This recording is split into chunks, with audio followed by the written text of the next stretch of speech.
Құрметті қатындар мен мырзалар, сіздермен бірге Дескуке. Бүгін біз қап-қара жын деп аталатын анимені қарайтын боламыз. Ең үздік комментарийлер видео кіреді, ал дәстүр бойынша ұрттарыңа қарт лақтырыңдар. Ежелгі заманда жындар адамдарға үрей салғанда Момотаро есімді жауынгер пайда болды. Ол жындарды жоюды мақсат еткен клан құрды. Көп жылдан кейін аңшылардың бірі Цуёши Ичиноси есімді жын нәрестесін өлтіруден бас тартып, онымен бірге Момотаро кланынан кетті. Шики Ичиноси 17 жастағы пацан, отты қаруларға қызығады. Телефоннан оның мектептен шығарылғанын біледі. Бөлмеге пахан кіріп келіп баласына шапалақ тартып түсініктеме талап етеді. Папасы Шики өзінің ісін жалғастырып, арақ-шарап дүкенін басқарғанын қалайды. Бірақ оның ондай ниеті жоқ. Батя сыра жеткізуге тапсырыс қабылдап кетіп қалады. Шики бөлмесінде отырған кезде үйдің қасында Самидари Момоя есімді жын алаушы пайда болып, қара шұбалшы арқылы Шикиді аяғынан ұстап көшеге сүйреп шығарады. Көлікті басқарып отырған әкесі баласын құтқару үшін Самидарины соғады. Жолда ол Шикиге оның қанында жын қаны бар екенін айтады. Ал әлгі ер адам Момотаро кланның жын алаушысы. Машинаны қара бактериялар қаптап, екеуі тастанды қойманың қасына секіріп шығады. Машина өртеніп жатқанда Шики қара өрмекке байланып қалады. Самидари бала жын болғандықтан оны өлтіру керек екенін түсіндіреді. Ғимаратқа Цуёши кіріп келіп, Момотаро кланы 1000 жылдан аса жындарды аулап жүргенін қысқаша айтады. Самидари 2 қара қылыш жасайды. Бактериядан қара қару жасау Момотаро кланның ерекшелігі. Шикидің папасы бұрын Цуёши Момогавара деген атпен белгілі болған жын алушылардың бірі болған. Самидари оны бала жынды жасырды деп айыптап өлімге кеседі. Менің әкем хангстер, шынайы профессионал. Менің әкем хангстер, қарақшы мен нелегал. Оны кездескен адам жылама, жылама, жылама. Менің әкем хангстер, шынайы профессионал. Менің әкем хангстер, қарақшы мен нелегал. Оны кездескен адам жылама, жылама, жылама. Менің әкем хангстер, шынайы профессионал. Менің әкем хангстер, қарақшы мен нелегал. Шики әкесінің қанға малынып жатқанын көреді. Пацан әлі де қара өрмекке жабысып тұр. Самидари Цуёши неге сонша уақыт бала жынды қорғады, түсіне алмайды. Әкесі айғайлап Шикидің ешқашан жамандық істемеген, ешкімге зиян келтірмегенін айтады. Баланың қанында жын қаны бар деп оны өлтіруге бола ма? Самидари аузыңды жап деп қылышын көтереді. Қаһар мен ашу Шикиді кернейді. Өзі түсінбей жатып, ол қанға боялған жынға айналады.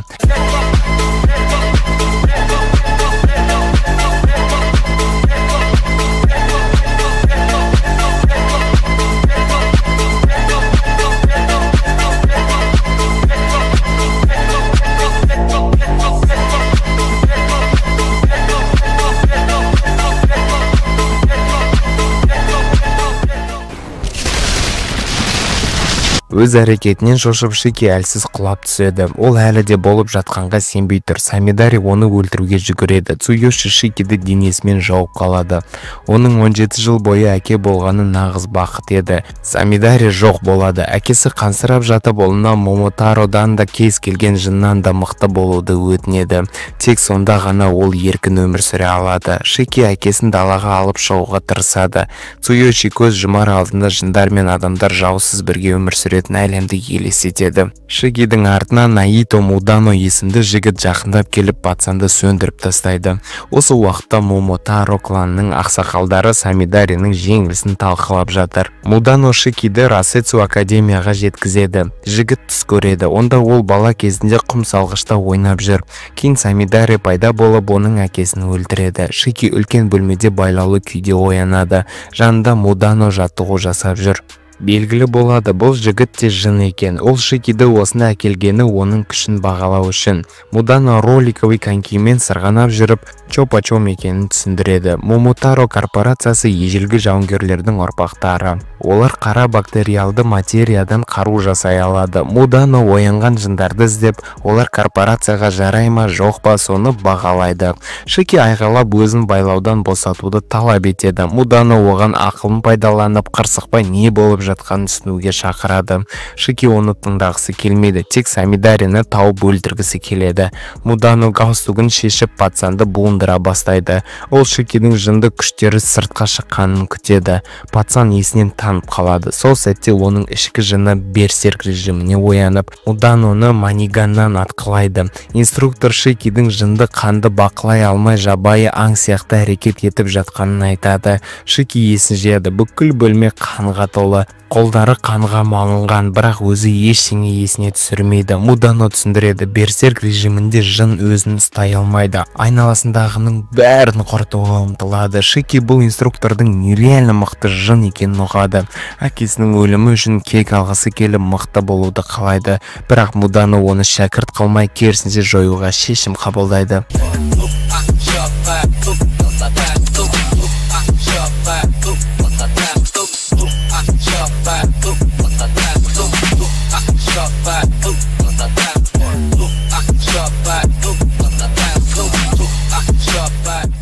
Мудано таң қалады. Пацан тез арада жынды қанды басқаруды үйреніп берсеркті баса алды. Шики инструктордың қанды шатыр жасағанын көріп, оның техникасын қайталауға тырысқанын және бұл өзінен өзі шыққанын айтады. Мудано ойға шомып, бұл пацанды академияға алу керек пе жоқ па соны таразылайды. Шикидің миында түрлі сезімдер айқасуда. Оның шектен шыққан табиғаты ақылынан да берсерктен де күштірек. Мудано пацанда үлкен потенциал барын байқап, оны шәкірт қылып алуға шешім қабылдайды. Росетсу академиясы Онигашима аралында орналасқан. Онда жас жындар Момотаро кланына қарсы тұруға үйретіледі. Академияда оқушылар жатақханада тұрып күн сайын сабаққа қатысады. Шики күшейтетін кез келген нәрсеге келіседі. Кейін жатақханада Шики академия формасын киеді. Мудано пацанның әкесінің денесі моргта жатқан, ал академия жерлеуге көмектесетінін айтады. Ол Шикиге сыныпқа жетуге 15 секунд береді де өзі роликовый конькимен қозғалады.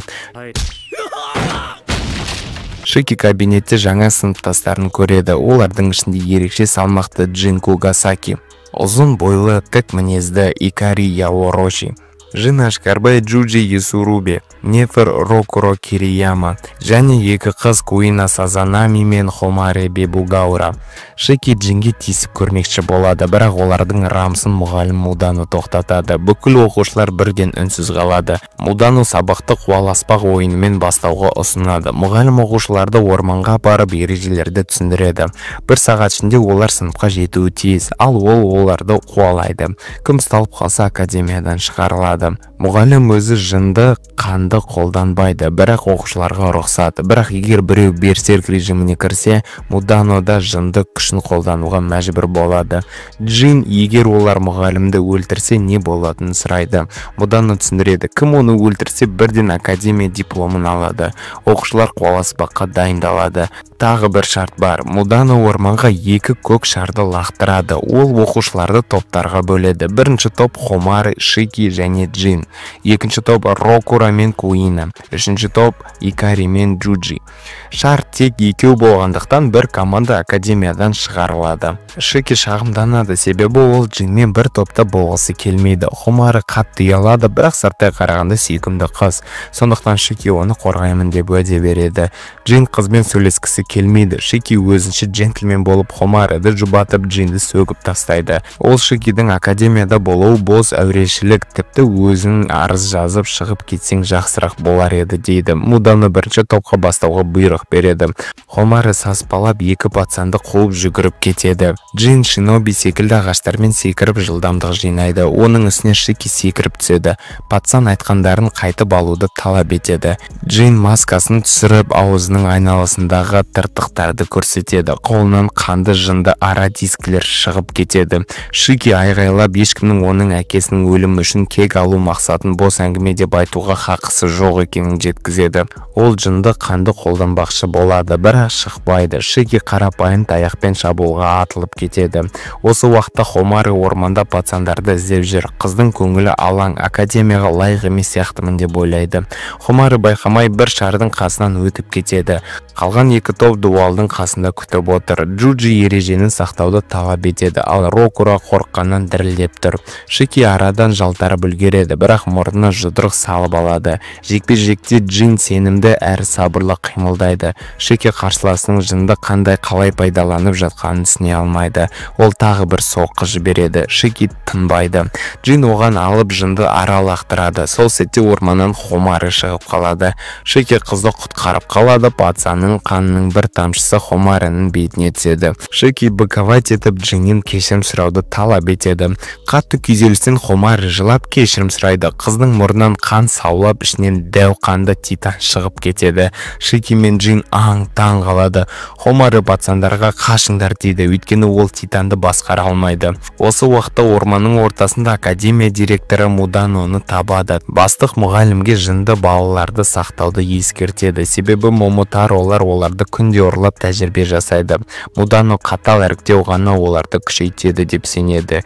Джин титанға Леви Акерман стилінде шабуылдайды. Шики Хомариге тоқта деп айқайлайды. Титан құсып жібереді. Қанды ағындар жолындағының бәрін қырып барады. Шөп пен ағаштарды қанды құсық жауып кетеді.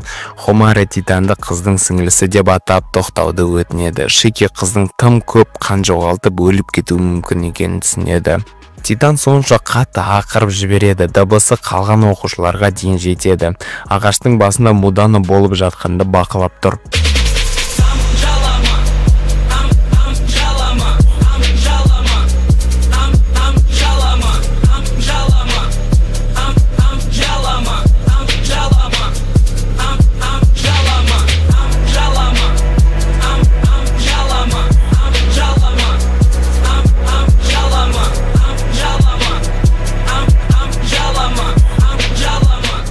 Ұзақ талпыныстан кейін Шики қаннан жынды М16 жасай алады. Титан соққы береді.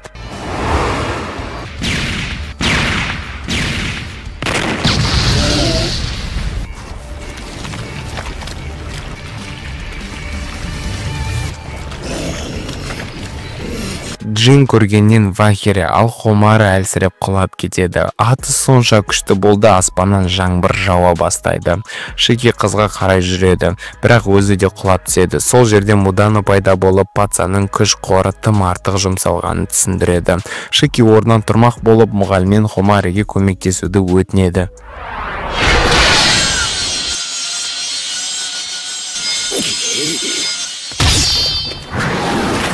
Джин Муданоның сөздерін есіне түсіреді. Мұғалімді кім өлтірсе бірден академия дипломын алады. Мудано келіседі, бірақ жынды қанды қолданбайтынын ескертеді.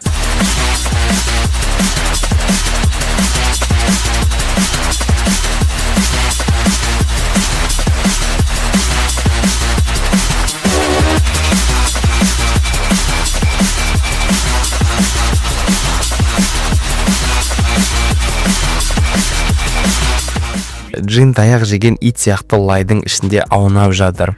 Мудано қарсыластың мықты және әлсіз тұстарын бағалай білу ең маңызды скиллдердің бірі екенін түсіндіреді. Шики олардың әңгімесін естіп қалады. Сөйтсе Джиннің әкесі Момотаро олардың бірі екен. Ол өз жан ұясын түгел өлтірген, бірақ бала қашып құтылыпты. Джин қоқыс пен күн көріп паханын тауып өлтіремін деп ант берген. Мудано оның басын жерге ұрады. Мұғалім мақсат үшін өлуге емес, сол мақсат үшін өмір сүруге болады деп түсіндіреді. Мудано телефонмен мектептің медбикесін шақырып, Джин Кугасаки мен Хомара Бебугаура іріктеуден шығып қалғанын жариялайды. Мұғалім Шикиге 5 минут қалғанын айтады. Сол уақыт ішінде ол екінші шарды тауып мектепке жүгіріп жетуі мүмкін. Не болмаса, ол мұғалімнен шарды тартып алуға талпына алады. Шики орманға қашып алдап, қайтадан оралып Джинді босатпақ болады. Екі пацан Муданоны жеңу үшін бірге жұмыс істеуге келіседі. Ағаш үстінде тұрған мұғалім төменде жүгіріп бара жатқан Шикиді байқайды. Мудано оның жолына секіріп түседі. Üniversitelerindeki oylarını sürmeyene Yıkın basıp etsin bu her Akilitimiz noktalarının ol diğeni seni Hasretin oturup al sıvı sıvı Kanalı bol şüpü şüpü Dümşük baydın bu segmen Kugan tümürse değerim bu işe şüpü şüpü Ey şahsıla bak dönüme iftar Fokus bende bu susam fikretler Kartağanda eski alan sakırdı şüpü Çıtaktifin eskert kapsar Шарды іліп алған Джин мектепке қарай жүгіріп кетеді. Мудано Шикиге бұлай болса іріктеуден тек Джин өтетінін түсіндіреді. Бала бұрылып қайтадан артқа жүгіреді. Кенеттен қызыл жын покемон Муку жетіп келеді. Жындар мұндайларды төтенше радио байланыс үшін қолданады. Мудано рацияны қосады. Дауыс Киотода төтенше жағдай болғанын хабарлап көмек сұрайды. Екінші және үшінші команданың оқушылар әлі де қоршаудың жанында күтіп тұр.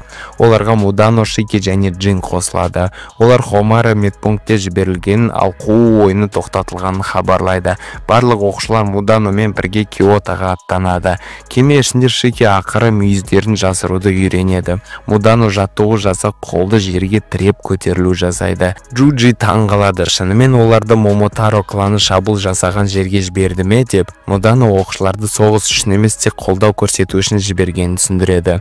Икари ашуланады, өйткені ол побегушка болғысы келмейді. Мудано оқушылардың өлімін қаламайды. Куина карточкаға отырып алған. Мұғалім жастарға қарапайым оқушылар сияқты жүріп өздеріне артық назар аудартпауды ескертеді. Куина көтімен ойнайды. Рокуро қатты қорқып мұғалімнен Киотода нақты не істеу керегін сұрайды. Мудано түсіндіреді. Жапонияның әр ауданында, әр қаласында жындар департаменті бар.